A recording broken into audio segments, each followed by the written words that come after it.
जम्मू कश्मीर में उमर अब्दुल्ला की सरकार को बने हुए 8 महीने से ज्यादा का समय हो गया है, लेकिन अब तक उमर अब्दुल्ला ने जो बड़े वादे जम्मू कश्मीर की जनता से किए थे उनको पूरा करने में वो कामयाब जो है वो नहीं हुए हैं। और कई तरह के कारण वो बताते हैं, स्टेटहुड की बात वो करते हैं, बिजनेस रूल्स की बात जो है वो करते हैं। लेकिन जम्मू कश्मीर में इस समय खासतौर पर अगर हम बात करें तो डेली वेजर्स, चाहे वो पीडीडी के डेली वेजर्स हैं, पीएचई के डेली वेजर्स हैं, या फिर सफाई कर्मचारी जो हैं वो हड़ताल पर बैठे हैं। और जो पीडीडी के डेली वेजर्स हैं उनको अब हड़ताल पर बैठे हुए 27 दिन से ज्यादा हो गए हैं। और दूसरी तरफ जो सफाई कर्मचारी हैं वो भी जिद पर आ रहे हैं कि उनको रेगुलर जो है वो किया जाना चाहिए। सब पर बात करने के लिए हमारे साथ बीजेपी के प्रदेश अध्यक्ष सर शर्मा जी, उनसे बात करते हैं। सर जी, जब उमर अब्दुल्ला ने सरकार बनाई थी उससे पहले जब इलेक्शन में गए थे, बहुत बड़ा मैनिफेस्टो था और उसमें खासतौर पर डेली वेजर्स जो अलग अलग डिपार्टमेंट हैं उसकी बात की गई थी। लेकिन आज तो पीडीडी के डेली वेजर्स जो है उनको 27 दिन से ज्यादा हो गए हैं और कोई उनकी बात नहीं सुन रहा।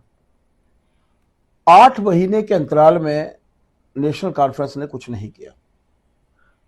नेशनल कॉन्फ्रेंस ने सिवाय इस बात को लेकर कि हमारे पास पूरी पावर्स नहीं है, मुख्य डिपार्टमेंट जो है वो एलजी साहब के पास है, ट्रांसफर्स लगातार से नेशनल कॉन्फ्रेंस द्वारा की जा रही हैं, बड़ी बड़ी ट्रांसफर्स हो रही हैं, चीफ इंजीनियर लग रहे हैं, सुपरिटेंडिंग इंजीनियर जो है एलिवेट होकर चीफ इंजीनियर बन रहे हैं, लेकिन कार्य उनके माध्यम से कुछ नहीं हुआ। इस 8 महीने के अंतराल में बिजली की हालत आप देखिए, पानी की हालत आप देखिए, लोगों के घरों में पानी जो है वो नहीं पहुंच पा रहा।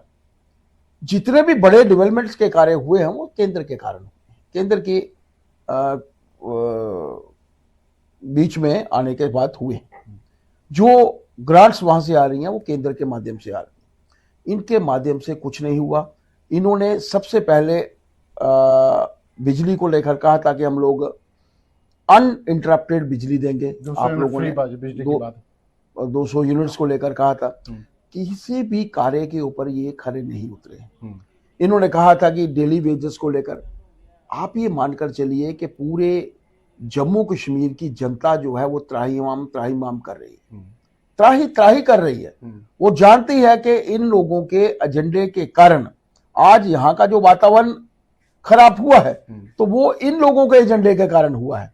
आज ये जो लोग सड़कों के ऊपर हैं इनको उनका हक मिलना चाहिए, इसमें कोई दो राय नहीं। हम लोग तब भी लड़ते थे और आज भी लड़ रहे हैं, लेकिन इन लोगों को हक नहीं मिल रहा। ऐसे ऐसे जो कार्य सरकार की प्राथमिकताओं में होनी चाहिए कि किस तरीके से, मैं नहीं कहता कि सारे के सारे 1 लाख लोगों को आप आज ही एड्रेस कर दीजिए, लेकिन पीस मील में इनको एड्रेस किया जा सकता है। मेरा स्पेसिफिक सवाल आपसे पीडीडी डेली वेजर्स को लेकर है कि वो 27 दिन उनको यहाँ पर हड़ताल पर हो गया है। सिर्फ पीडीडी एक ऐसा डिपार्टमेंट है जिनका SRO 381 बना हुआ है, 109 बना हुआ है, एक प्रोसेस उनका बना हुआ है, डीपीसी होती है और उसके बाद 557 लोगों की लिस्ट भी तैयार है।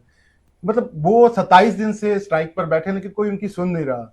मतलब आपको लगता नहीं है कि गवर्नमेंट को मैंने कहा पहुंचना तो चाहिए? इनकी प्राथमिकता में सिर्फ बातें करना लिखा है।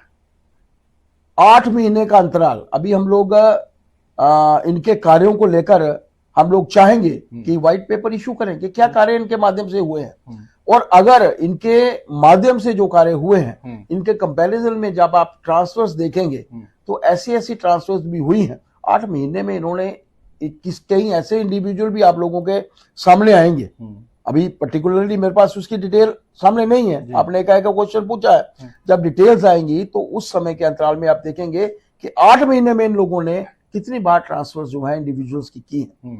इनके पास करने के लिए कुछ नहीं, कहने के लिए सिर्फ यही है कि हमारे पास पावर्स नहीं है। जब कभी आप लोगों ने देखा पिछले दिनों में 13 जुलाई को ये लोगों का सवाल, मेरा ये इनका कार्य करने का कोई एजेंडा ही नहीं है, एजेंडा लेस सरकार है। बड़ा एजेंडा बनाकर एजेंडे को किताबों में बंद करके इन्होंने बिल्कुल रद्दी की टोकरी में फेंका है। मैंने कहा ना, इस अंतराल में आपको पता होगा एलजी एडमिनिस्ट्रेशन थी उन दिनों में, तो लगभग 800 लोगों को हम लोगों ने कोशिश करके जो था वो पक्का करवाया था। लेकिन जब ये 500 कुछ लोगों की लिस्ट बनी हुई है तो why they are not doing it? मेरा सीधा सवाल है आपसे कि जो लेफ्टिनेंट गवर्नर है उन पर आरोप लग रहे हैं, आप पर भी आरोप लग रहे हैं कि उनको काम करने नहीं दिया जा रहा है। उन्होंने सीधा, अब वो पब्लिकली ये बोल रहे हैं कि जो बिजनेस रूल्स भेजे गए थे गवर्नर को 2 बार, वो उन्होंने वापस लौटा दिए। उन्होंने कहा कि इंफॉर्मेशन डिपार्टमेंट का जो काम हो रहा है उसमें इंटरफेयर किया जा रहा है। उनका कहना था एडवोकेट जनरल हम लोग लगाना चाह रहे थे, लेकिन वो भी फाइल जो है एलजी साहब से क्लियर नहीं की जा रही है। जब आप उनको काम ही नहीं करने दे रहे हैं तो वो कैसे काम करेंगे? क्या इस पे क्या कहेंगे? इतनी ट्रांसफर्स हुई, इन्होंने एलजी साहब से पूछ के की? इतने superintending engineers, chief engineer elevate हो गए, इतने एक्सचेंज जो थे सुपरिटेंडिंग इंजीनियर बन गए, इतने जेई थे जो एई बन गए, एई एडब्ल्यूज बन गए, क्या इन्होंने पूछ के बनाए? डॉक्टर्स की ट्रांसफर्स लगातार हो रही हैं, डॉक्टर्स के महकमों में पूरी इंटरवेंशन इनकी है। कितने डायरेक्टर्स इनके माध्यम से लगाए गए? अब मैं ये नहीं बताना चाहूंगा कि जम्मू में पहली बार कैसा हुआ, वो तो सरकार का प्रेरोगेटिव है, वो तो कर सकती है, सरकार तो ट्रांसफर करती है। सरकार ये काम कर रही है तो बाकी काम करने में इनको क्या कोताही है? जो अच्छा होता है, जो इनके फायदे में होता है, वो इनके माध्यम से हो रहा है। जो नहीं कर पा रहे, जो बुरा हो रहा है, वो एलजी साहब के खाते में डाल रहे हैं। आप ये मानकर चलिए कि ये लोगों को यही बताना चाहते हैं कि सरकार एलजी साहब ने काम करने नहीं दे रहे। जब यहाँ तो एलजी साहब ने इनको ट्रांसफर करने से रोका हो तो फिर मैं भी बोलूं कि एलजी साहब आपने इनको ट्रांसफर करने से क्यों रोका है? There is nothing against them, they don't want to work. लोगों को सिर्फ ये बताना चाहते हैं कि हमें रोका जा रहा है, कहीं कोई रुकावट नहीं है।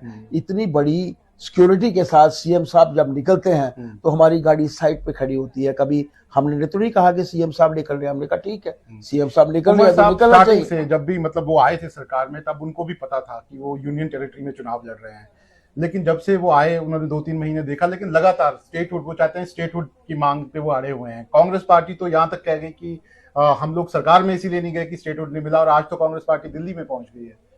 कैसे देखते हैं आप?